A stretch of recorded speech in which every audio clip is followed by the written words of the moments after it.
ஓம் அப்படின்னு நான் நினைக்கிறேன். அண்ட் இதுக்கு வந்து கதைக்கும் இந்த சொல்லுக்கும் ரொம்ப தொடர்புகள் வேறு வேறு லெவல்ஸில் இருக்குது, வேறு வேறு லேயர்ஸில் இருக்குது. அடுத்தது இதை பற்றி தொடர்ந்து அடுத்தடுத்த டீசர்ஸ் கொடுக்கும்போது it's too early to explain the title நினைக்கிறேன் நான்.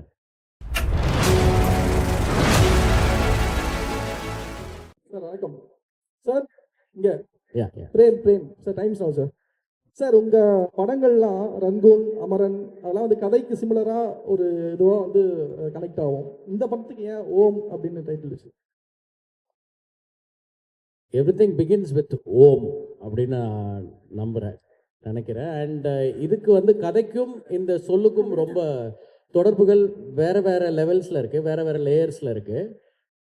அடுத்தது இதை பற்றி தொடர்ந்து அடுத்தடுத்த டீசர்ஸ் கொடுக்கும்போது it's too early to explain the title நினைக்கிறேன் நான். அடுத்தடுத்த டீசர்ஸ் அண்ட் அடுத்தடுத்த மெட்டீரியல்ஸ் வரும்போது you will have the answer sir. Sir இங்கே ஏற்கனவே கன்னடத்தில் உபேந்திரா நடித்து ஓமுன்னு ஒரு படம் வந்து மிகப்பெரிய ஹிட்டு. இன்றைக்கும் அது ரசிகர்கள் மத்தியில் இருக்குது. அதே டைட்டிலை யூஸ் பண்ணுறதுக்கு எனி ரீசன் சார்? இல்லை சார், இது வந்து இந்த படத்துக்கும் இந்த கதைக்குமான சூழலுக்கு ரொம்ப பொருத்தமான ஒரு வார்த்தையாக இருந்தது. இப்போ நிறைய டைட்டில்ஸ் ரிப்பீட் ஆகுது. இப்போது நம்ம ஏற்கனவே பண்ண படம் கூட அது முன்னாடி 90s ஏர்லியராக வந்த கார்த்திக் சாருடைய படம் தான். அது நம்ம பண்ணது மட்டும் இல்லை, மற்ற ஃபில்ம் மேக்கர்ஸ் பண்ணுற படமும் love today are many films, even Dhanush சாரோட நிறைய படங்கள் கூட பழைய படங்களுடைய டைட்டில்ஸை ரிப்பீட் பண்ணியிருக்கு. பட் இது வந்து ஏதோ ஒரு சென்சேஷனுக்காக வைக்கப்பட்ட ஒரு டைட்டில் இல்லை. இந்த கதைக்கும் நான் ஒவ்வொரு முறையும் கதையோட தலைப்பை எழுதிட்டு அப்புறம் தான் ஸ்க்ரீன் பிளே எழுதுவேன். அந்த மாதிரி இதுவும் ஒரு முக்கியமான தலைப்பாக ஃபைனல் டிராஃப்டில் நம்ம ஆரம்பிக்க முன்னாடியே எழுதி அதுக்கப்புறம் தொடங்கின ஒரு திரைக்கதை தான் இது. ஸோ இதுக்கும் கதைக்கும் ஆழமான ஒரு சம்மந்தம் இருக்கிறதுனால தான் இருக்குது சார். சார் ரொம்ப சார், நான் வேற லெவல் சினிமா கார்த்திக் சார். இந்த சேப்பு பேக்ரவுண்டு, சிகப்பு பேக்ரவுண்ட் கம்யூனிசத்தை குறிக்குதா சம்மரத்தை குறிக்குதா? இல்லை சார், அதுலேயே வந்து எழுத்தா என்னன்னு விவரிச்சிருக்கு. அதில் வந்து சாப்டர் 1 உதிரம் த பிளட் வுட் அப்படின்னு இந்த ஓம்ங்கிற படத்துக்குள்ள இந்த பார்ட் 1, அதாவது சாப்டர் 1 அப்படிங்கிறது உதிரம் த பிளட் வுட் அப்படின்னு இருக்குது. அதுலேயே அது it is this nothing to hide. அதில் பிக்சர்ஸில் இருக்குது, விஷுவல்ஸில் இருக்குது, கேப்ஷனில் இருக்குது. இது எது சம்மந்தப்பட்டது கான்ஃப்ளிக்ட் அப்படிங்கிறது அதை கொஞ்சம் பார்த்தாலே புரிஞ்சிரும்னு நினைக்கிறேன். கண்டிப்பாக சார். அதே மாதிரி நீங்கள் அமரனில் வந்து இந்திய இராணுவத்தை, இந்தியர்களை பெருமைப்படுத்துனீங்க. இதில் வந்து செம்மர கடத்தல்னாலே தமிழர்கள் தான் கடத்துறதா ஆந்திராவில் அடித்து கொள்ளுவாங்க அப்படின்லாம் நம்ம கேள்விப்பட்டிருக்கிறோம். இதில் தமிழர்கள் மாதிரி சீன்ஸோ? இல்லை, இது வந்து சார் எந்த சாராரையும் பெருமைப்படுத்துவதற்கோ இழிவுபடுத்துவதற்கோ எடுக்கப்படுற ஒரு படம் இல்லை. இது இருக்கிற சூழ்நிலையை கமர்ஷியல் சினிமாவா அதே நேரம் சிந்திக்க வைக்கிற ஒரு சினிமாவா ப்ரெசென்ட் பண்ணுற ஒரு படமாக இருக்கும் அது. அதே மாதிரி கார்த்திகேயன் மம்முட்டி சார் பேர் சொன்னீங்க. இவர் பேர் அண்ணாமலையா? அண்ணாமலைக்கு அறவராங்கிறாங்க இவர் தனுஷ் என்ட்ரி ஆகிறப்போ. இல்லை, இதில் இன்னும் பேர் சொல்லலை சார். அவங்க சொல்கிறது அண்ணாமலையாருக்கு அரோகரான்னு சொல்கிறாங்க சார். டாக்டர் சார், இப்போ இந்த ஓம்ங்கிற வார்த்தைக்கு சமஸ்கிருதத்தில் சோம்னு ஒரு வார்த்தை இருக்குது. அதாவது சோமபானம் சுறாபானம்னு சொல்லுவாங்க. அந்த சோமுங்கிற வார்த்தை மருவி தான் ஓமா வந்திருக்கு. சோம்னு சொன்னால் கஞ்சான ஒரு பொருள் இருக்குது. எப்படி அதுலேருந்து மருவி வந்திருக்கு? அது இந்த உண்மை தெரிஞ்சிருக்குதுங்களா? அப்படி இல்லை சார். ஐ திங்க் சான்ஸ்கிரிட்டில் ஓம்காரா அப்படிங்கிறது ஓம்கான விளக்கமாக இருக்குது சான்ஸ்கிரிட்டில். நம்ம சொல்கிற ஓம் அதுதான். அண்ட் அதை தாண்டி இந்த ஓம்க்கு வந்து படத்துக்குள்ளே ட்ராவல் பண்ணும்பொழுது படம் வெளியாகிறதுக்குள்ளே அதுக்கான எக்ஸாக்ட் விளக்கம் என்ன, இந்த படத்துக்கும் ஓம் அப்படிங்கிற சொல்லுக்கான சம்மந்தம் என்னங்கிறது ரொம்ப ஈஸியாக எல்லாருக்கும் புலப்படுற ஒரு விஷயமா இருக்கும் அடுத்தடுத்து பண்ணுற ப்ரொமோஷன்ஸில். ஸோ இதில் அந்தளவுக்கு இது எனக்கு புது இன்ஃபர்மேஷனாக இருக்குது நீங்கள் சொல்கிறது. ராஜ்குமார் சார், இங்கே மீனாட்சி சுந்தரம் சார், உண்மை கதை நீங்கள் அமரன் எடுத்தீங்க. இந்த படம் கூட இந்த 2015 நடந்த ஒரு உண்மை சம்பவமாக தெரியுது. நாங்கள் வெளிப்படையாக சொல்லலை, ட்ரெய்லரில் தெரியுது. இந்த உண்மை சம்பவங்கள் வந்து எல்லாருக்குமே தெரிஞ்ச கதையாக இருக்கும். அது வந்து சினிமாவில் எடுக்கக்கூடிய சவால் என்ன? அப்புறம் வந்து இதுதான் தனுஷ் சாருடைய லைஃப்லேயே பெரிய பட்ஜெட்டில் உருவாகிருக்காங்க. இந்த கதைக்கு ஏன் அவ்வளோ பெரிய பட்ஜெட்? இல்லை சார், இன்றைக்கி வந்து ஃபஸ்ட்டு நான் வந்து இந்த உண்மை சம்பவங்கள் பற்றி நீங்கள் சொல்கிறதுக்காக சொல்கிறேன். ஐ திங்க் எல்லா கதையும் எனக்கு தெரிஞ்சு எல்லா ஃபில்ம் மேக்கர்ஸுமே வந்து they inspire ideas from they get inspired for ideas for concepts from daily life, இல்லை அவங்க வாழ்க்கையில் நடந்த சம்பவங்கள், இல்லை அவங்க ஃப்ரெண்டு வாழ்க்கையில் நடந்த சம்பவங்கள். ஸோ என்ன ஜானரில் நம்ம படம் பண்ண நினைக்கிறோங்கிறது தான் முக்கியம்னு நினைக்கிறேன் நான். ஸோ போன படம் வந்து ஒரு பயோகிராஃபிக்கல் பிக்சர், ஒரு மிலிட்ரி பேசிஸில் பண்ண ஒரு படம். அது ஒரு ஆர்மி சோல்ஜர், ஒரு ஆர்மி மேஜருடைய வாழ்க்கை படமாக வந்தது. அது இப்போ பண்ணுறது அதுக்குன்னு சில தன்மைகள் இருக்குது. பட் எந்த படமாக இருந்தாலும் வெறும் அந்த உண்மை சம்பவத்தை மட்டுமே எடுத்து நம்ம படம் பண்ணோம்னா அது வந்து அதுக்கு ஸ்க்ரீன் பிளேன்னு ஒன்று ரொம்ப முக்கியம். ஸோ அந்த screen play decides every thing, கற்பனை கதையாக இருந்தாலும் உண்மை கதையாக இருந்தாலும். ஐ திங்க் அதுதான் that makes the difference for the result sir. நீங்கள் கேட்ட ரெண்டாவது கேள்வி, அதிக பட்ஜெட் அப்படிங்கிறது வந்து ஐ ட்ரூலி பிலீவ் இன்னைக்கு வந்து மார்க்கெட் சைஸ் வந்து எக்ஸ்பேண்ட் ஆகிருக்கு. நம்ம வந்து அதை எல்லாருமே பார்க்குறோம். ஒரு படம் நல்லா போச்சு அப்படின்னா ஒரு சிறிய பொருட்செலவில் எடுத்திருந்தாலும் சரி, வளர்ந்து வரும் நடிகர்கள் இல்லை புதுமுக நடிகர்கள், even Malayalam cinema or any region வந்து இப்போ இன்றைக்கி வந்து பேரியராக இல்லாமல் ஒரு சின்ன படம் கூட வந்து, அதாவது கம்மி பொருட்செலவில் எடுக்கப்பட்ட ஒரு படம் கூட வந்து இன்றைக்கி crores and crores of money collect பண்ணுறதை நம்ம பார்க்க முடியுது. ஸோ அதுக்கு காரணம் வந்து ஆடியன்ஸ் இன்றைக்கி வந்து எல்லாராலையும் எல்லா இடத்துக்கும் போய் ரீச் பண்ணிட முடியுது. அதனால் பட்ஜெட் அப்படிங்கிறது படத்தோட கதைக்கு தேவையான ஒரு விஷயமா இருக்குது. அண்ட் அதில் அது பெரிய குழு சேர்ந்த படமாகவும் இருக்குது. சார் இங்கே கதாநாயகிகள் வந்து ஸ்ரீலீலாவும் சாய்பல்லியும் நிஜத்திலையும் டாக்டர்கள். இப்போ இந்த ஷூட்டிங் இங்கே வந்து அடர்ந்த காட்டு பகுதிகளில் நடக்கும்போது ஏதாவது விபத்துகள் ஏற்பட்டு அவங்க வந்து உண்மையான டாக்டராக வந்துட்டு ஏதாவது ஒர்க் பண்ணாங்களா வந்து? இல்லை சார், அவங்களுக்கு வந்து அவங்களுடைய ஆக்டிங்க்கு ஆக்டர்ஸாக அவங்க ரோல்ஸுக்கு ப்ரிப்பேர் ஆகிறதுக்கு இந்த படத்தில் வேலை சரியாக இருக்குது ரெண்டு பேருக்கும். இன்னொன்று ப்ரொடக்ஷன் ஹவுசஸ், அதாவது ப்ரொடியூசர்ஸ் வந்து முன்னேற்பாடுகளோடு ரெடியாக இருக்காங்க. அதனால் எந்த வித விபத்துகளும் நாங்கள் இது வரைக்கும் சந்திக்கலை. அண்ட் அப்படி ஏதாவது சின்ன சின்னதாக பிரச்சனை, சில இடர்பாடுகள் வரும், சில தடங்கல்கள் ஏதாவது இருந்தால் கூட அது வந்து அவங்க ரொம்ப துரிதமாக செயல்பட்டு உடனே அதை சரி பண்ணி கொடுத்துட்றாங்க. ஸோ அந்த மாதிரி சுச்சுவேஷன் எதுவும் வரல. சார், அமரன் படத்துலையும் சாய் பல்லவி இருந்தாங்க, ஓம்லையும் இருக்காங்க. பர்டிகுலராக என்ன ஸ்பெஷல் ரீசன் அவங்க இந்த படத்தில் கமிட் பண்ணியிருக்கீங்க? செகண்டு, சாய் அபயங்கர் மியூசிக்கில் தனுஷ் ஏதாவது பாட்டு எழுதி பாடுறாங்களா? ஏதாவது ஐடியாஸ் இருக்கா? இல்லை, இப்போ நம்ம பார்த்த இந்த டைட்டில் அனௌன்ஸ்மெண்ட் வீடியோவில் இந்த கிளிம்ஸில் கடைசியாக சில லிரிக்ஸ் வருதில்ல, வீரா அப்படின்னு, அது வந்து தனுஷ் சார் எழுதினது தான். அது அந்த வரிகள் கூட தனுஷ் சார் எழுதினது தான். அண்ட் ஏற்கனவே படத்துக்காக ஒரு சாங் வந்து ஃபில்ம் பண்ணிட்டோம். அண்ட் சாய் பல்லவி அவங்க இந்த படத்தில் இருக்கிறது வந்து அவங்க மட்டும் இல்லை, நான் எப்பயுமே ஒரு கேரக்டருக்கும் ஆர்டிஸ்ட் சூஸ் பண்ணும்போது ஒரு பெர்ஃபார்மர் அந்த ரோலுக்குள்ளே வரணும்னு நினைப்போம். ஸோ அப்படி அவங்களுக்கு சூட்டபுளாக இருக்கிற ஒரு ரோலுக்கு அவங்க நடிக்கிறாங்க. இதில் அந்த படத்துலையும் அவங்களுக்கு அந்த ரோல் ரொம்ப சூட்டபுளாக இருந்துச்சு, அதனால் பண்ணாங்க. எஸ். இங்கே ஷாலினி, ஆக்சுவலி மம்முட்டி சார் அவரோட படங்களே வந்து அவ்வளோ ஈஸியான கதையோ கேரக்டரோ சூஸ் பண்ண மாட்டார். ரொம்ப சாய்ஸ் ரொம்ப வந்து யுனிக்காக இருக்கும். ஸோ இந்த கதை நீங்கள் சொல்லும் போது அவரோட ரியாக்ஷன் என்னவா இருந்துச்சு? அவர் என்ன சொன்னார்? மம்முட்டி சாரை நான் வந்து உடனே பார்க்க முடியல. நான் ஆக்சுவலாக ட்ரை பண்ணி ஒரு 6-7 மந்த்ஸ் ஆச்சு சாரை பார்க்குறதுக்கு. சாருக்கு வேறு ஒரு சுச்சுவேஷன் இருந்துச்சு.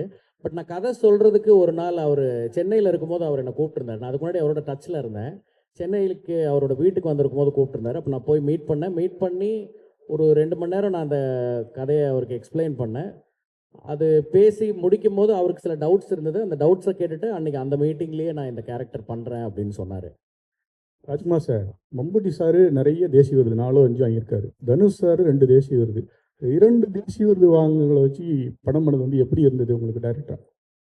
ரொம்ப சுலபமாக இருந்தது. என்ன சார், அவங்க 2 பேருமே வந்து they come with their own legacies and அவங்களுக்கான ஒரு கிளாரிட்டியோடு வராங்க. ஸோ கம்யூனிகேஷன் ஃபஸ்ட்டு ரொம்ப ஈஸி ஆகிடுது. அப்புறம் அவங்களுடைய கொலாபரேஷன் வந்து ரொம்ப படத்துக்கு ஹெல்ப்பாக இருக்குது. அது ஒரு டிரெக்டர்ஸ் டிலைட் இந்த 2 ஆக்டர்ஸுமே. சார் ராஜ்குமார் சார், இங்கே விஜய் ஆனந்த், வாழ்த்துக்கள் சார். டைட்டிலும் கிளிம்ஸும் ரொம்ப சூப்பராக இருந்தது, மேக்கிங்குமாகவே நல்லா இருந்தது. தேங்க்யூ. இந்த 2 சாப்டர்னு சொல்லிட்டீங்க. ஸோ 2மே இப்போவே ஷூட் பண்ணுவீங்களா, இல்லை ஃபர்ஸ்ட் பார்ட் ரிலீஸ்க்கு அப்புறம் தான் செகண்ட் பார்ட் பற்றி இருக்குமா? ஸ்கிரிப்ட் ஒர்க் முடிச்சாச்சா 2க்கும்? இல்லை சார், இது இது வந்து முதல் சாப்டர் தான் இப்போ ஷூட் பண்ணிகிட்டு இருக்கோம். இது முடிச்சதுக்கப்புறம் தான் அடுத்ததுக்கான ஒர்க் எல்லாம் அப்போ தான் ஆரம்பிக்கும். ஸ்கிரிப்ட் ஒர்க்குன்றதை தாண்டி இதுக்குன்னு ஒரு பெரிய ரிசர்ச் ஒர்க் நடந்திருக்கு. ஸோ அது ஒவ்வொரு பகுதியாக வரும் அப்படிங்கிறது தான் சார். அண்ட் இந்த சாப்டர் 1க்கு ஒரு தொடக்கம், ஒரு மிடில், ஒரு எண்ட் அப்படின்னு இந்த படத்தோட கதை முழுமையாக இந்த பார்ட்லேயே முடிஞ்சிடும். இந்த சாப்டர் 1லேயே அது முடியும். Yes Sir, Akshay from the New Indian Express. Sir, here. Hi, sir. And நீங்கள் வந்து இந்த டைட்டில் அனௌன்ஸ்மெண்ட்டுக்கு அப்புறம் ஒன்று சொல்லியிருந்தீங்க, இந்த மாதிரி வந்து தனுஷ் சார் வந்து ஆர்டிஸ்டிக் சென்சிபிலிட்டிஸ் அண்ட் கமர்ஷியல் சினிமாக்கான சென்சிபிலிட்டிஸை வந்து நல்லா இது பண்ணியிருந்தாரு, பேலன்ஸ் பண்ணியிருந்தாருன்னு சொல்லிட்டு. How was it for you to right? ஏன்னா இப்போது ஸ்டார்ஸுமே நிறைய வந்துட்டாங்க, மம்முட்டி சார் அண்ட் தனுஷ் சார். உங்களுக்கு அந்த சென்சிபிலிட்டிஸை பேலன்ஸ் பண்ணுறது எப்படி இருந்துச்சு ரைட்டர்? இல்லை சார், இது வந்து ஆக்டர்ஸை காஸ்ட் பண்ணிவிட்டு அப்புறம் போய் எழுதின ஸ்கிரிப்ட் இல்லை. இது நம்ம ஸ்கிரிப்ட் பண்ணிவிட்டு ஐயோ இந்த கேரக்டர் இவங்க பண்ணால் நல்லா இருக்குமேனு அவங்களோட அப்பாயின்மெண்ட் அண்ட் அவங்களோட லிசனிங் அந்த நரேஷன் டைம் கிடைக்கிற வரைக்கும் வெயிட் பண்ணி ஒவ்வொருத்தரையும் காஸ்ட் பண்ணி இவங்க எல்லாரும் உள்ளே வந்திருக்காங்க.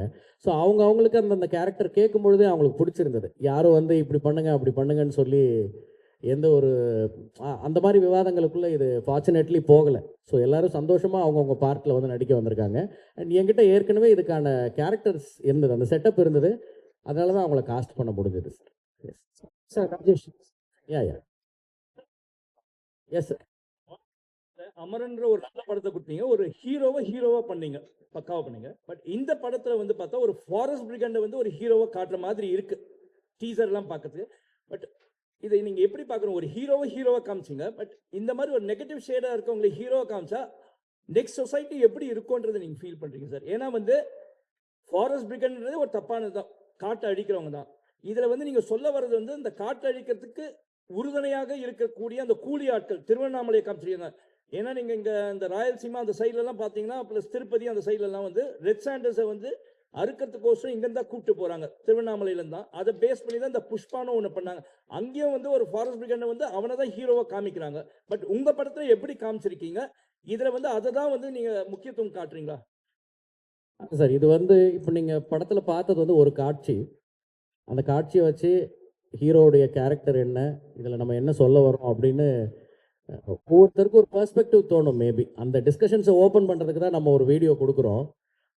ஸோ உங்கள் பார்வையில் அது அப்படி இருக்குது. பட் இதை தாண்டி படத்தில் நிறைய விஷயம் இருக்குது. அது வரும்பொழுது அது எல்லாம் ஜஸ்டிஃபை பண்ணணும்னு நினைக்கிறேன் சார். சார் ராஜ்குமார் சார், ஆக்சுவலாக உங்களோட ஃபஸ்ட்டு படம் ரிலீஸ் ஆகி ஆல்மோஸ்ட் 9 இயர்ஸ் ஆச்சு. ஸோ இப்போ நீங்கள் மோஸ்ட்லி 3 ஃபிலிம்ஸ் தான் பண்ணியிருக்கீங்க. ஸோ நீங்களாம் ஏன் ஒரு படைப்பாளிகள் இவ்வளோ டைம் எடுத்துக்கிறீங்க?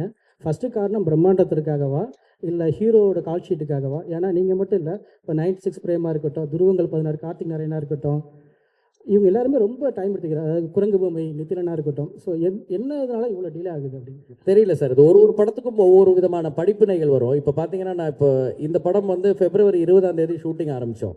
October 16 ரிலீஸ்னு போட்டிருக்கோம். கரெக்டாக 8 மாதம்னு நினைக்கிறேன், 8-9 மாதமாக தெரியல எனக்கு. 8 மாதத்தில் அந்த படத்தை முடித்து ரிலீஸ்க்கு கொண்டு வரோம். ஸோ இப்படியும் சில நேரங்களில் அனுபவங்கள் இருக்கும். பட் நீங்கள் கேட்ட கேள்விக்கு பதில் சொல்லணும் அப்படின்னா, சினிமா அப்படிங்கிறது வந்து ஒரு டைரக்டர் கதை எழுதி வீட்டில் ரெடி ஆகிட்டா மட்டும் படம் பண்ணிட முடியாது. அதில் நிறைய விஷயங்கள் கோயின்சிடென்டலாக சேர்ந்து வரணும், அதுக்கு ஒரு அமைப்பு வரணும். அது எல்லாரும் சேர்ந்து எல்லா விஷயங்களும் சேர்ந்து அமையும் பொழுது தான் ஒரு படம் நடக்குது. அண்ட் சம்டைம்ஸ் தாமதங்கள் ஏற்படும், தடங்கல்கள் வரும். சில நேரம் வேகமாக நடந்தோம். நம்ம இப்போ ரோட்டில் போகிறோம், ஒரு நாள் வந்து எல்லா சிக்னலும் க்ரீனாகவே இருக்கும், அப்படியே வேகமாக போயிடுவோம். சில நேரம் டிராஃபிக் இருக்கும், எல்லா இடத்துலையும் நம்ம போய் நிற்கிற நேரம் மட்டும் ரெட் சிக்னல் விழும். அந்த மாதிரி ஒரு சுச்சுவேஷன் தான் அது. அவங்களுக்கான கால சூழல், அந்த நேரம் இண்டஸ்ட்ரி இருக்கிற சூழ்நிலை, அதுதான் காரணம்னு நினைக்கிறேன். யாருமே வந்து டிலே பண்ணணும் அப்படின்னு நினச்சி யாரும் பண்ண மாட்டாங்க. பட் ப்ரிப்பரேஷன் டைம் எடுத்துக்கிறது நல்லது சார். எனக்கு இந்த டைம் எல்லாமே வந்து ஸ்கிரிப்டுக்கு ஹெல்ப் பண்ணியிருக்கு. நீங்கள் சொன்ன அந்த 9 வருஷத்தை நான் ரியலைஸ் பண்ணலை. அந்த வெயிட்டிங் டைமும் ஃபில்ம் மேக்கிங்கோட ஒரு part and parcel of that ப்ராசஸ்ன்னு நினைக்கிறேன் நான், at least for directors. Yes sir. Sir Chandran பேசுகிறேன். இந்த sir hello sir. Yes sir.